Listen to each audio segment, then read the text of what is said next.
Photograph source: Federal Bureau of Investigation. Public domain. Former FBI Director James Comey has been criticized once again for violating FBI guidelines in handling official matters. He was pilloried for his handling of Hillary Clinton's violations of security practices as Secretary of State, and now for revealing Donald Trump's efforts to obstruct justice. Although Comey believed he was acting in the best interests of the nation on both occasions, there is no argument that Comey did violate the FBI's internal regulations. On both occasions, he was calling attention to illegal and possibly criminal behavior by Clinton and Trump.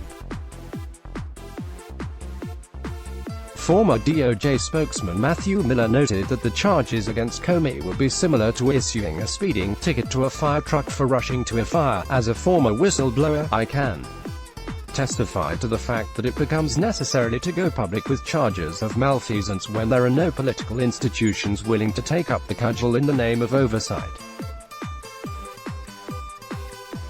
Comey is no stranger to controversy. In the wake of the 9/11 attacks, President George W.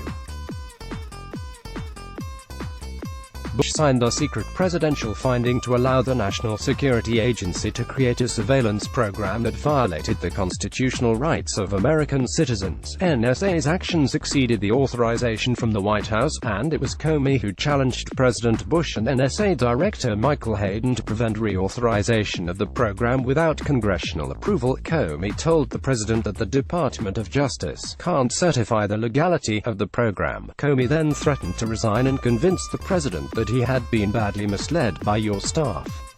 Comey told Vice President Dick Cheney that the surveillance memorandum was so bad as to be invalid, and that no lawyer could rely upon it. Cheney's villainous lawyer, David Addington, interjected, "I'm a lawyer, and I relied upon it." Comey responded, "No good lawyer." A year later, Comey formally withdrew the DOJ legal opinions that permitted the Central Intelligence Agency to conduct its unconscionable and sadistic program of torture and abuse. Comey knew that the DOJ had made serious legal mistakes in advising the president about the interrogation practices, which sanctioned unconstitutional behavior, just as the NSA exceeded what the DOJ had sanctioned regarding surveillance. The CIA exceeded DOJ authorities in conducting sadistic torture and abuse. Comey forced the DOJ to fix its errors. Comey was also lambasted for his leadership of the investigation into Hillary Clinton's use of a private email server while she was Secretary of State. Comey broke with tradition in his handling of the matter, but Clinton had been arrogant and deceitful in her efforts to skirt rules for the handling of sensitive classified information as well as rules for the safekeeping of government records. A double standard allowed the Secretary of State to get away with behavior that could have sent a lesser official to jail. Nevertheless, so-called liberals in the mainstream media malign Comey and his important book, A Higher Loyalty, Truth, Lies and Leadership. Leading op writers in the New York Times such as Charles Blow and Frank Bruni were particularly scathing. Blow charged that neither Comey nor Trump should be held in high esteem and that both men have raging egos and questionable motives. Bruni concluded that watching Comey promote his book is to see him dissent, and that Comey has joined Trump almost as much as he's defying him. Of course, Blow and Bruni never faced the kind of challenges and threats to U.S. governance that Comey faced over a 15-year period as an official at the DOJ and the Federal Bureau of Investigation.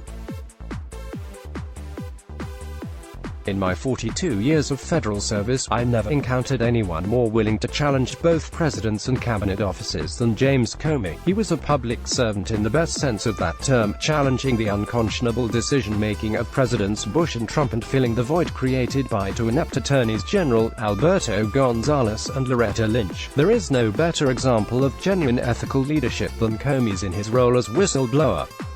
Over the past 2 decades, the administrations of Bush, Obama, and Trump have pushed back against the influence and powers of the statutory Inspector General at the CIA as well as the officers of the Inspector General at key national security agencies. Senior officials at the CIA have been particularly critical of IG reports that were critical of the agency's role in the 9/11 intelligence failure, the conduct of torture and abuse, and the cover-up of the 2000 downing of a missionary plane that killed innocent civilians in Peru. The Senate Intelligence Committee could not have issued its authoritative report on the CIA's torture program without the research and analysis conducted by the Office of the Inspector General over a 5-year period. The mainstream media, moreover, can't fulfill its important role of investigative journalism without the key role played by whistleblowers. The overuse of government secrecy has already limited debate on national security policy, depriving citizens of information needed to participate effectively in much-needed political debate. If Comey could have delivered his memoranda to aggressive congressional oversight committees, or an independent Department of Justice, then perhaps he would not have found it necessary to keep government documents at home or to engineer the release of some of the contents to the news media. As a result of Comey's willingness to take risks to tell truth to power, we are all in his debt. Let's block ads. Why?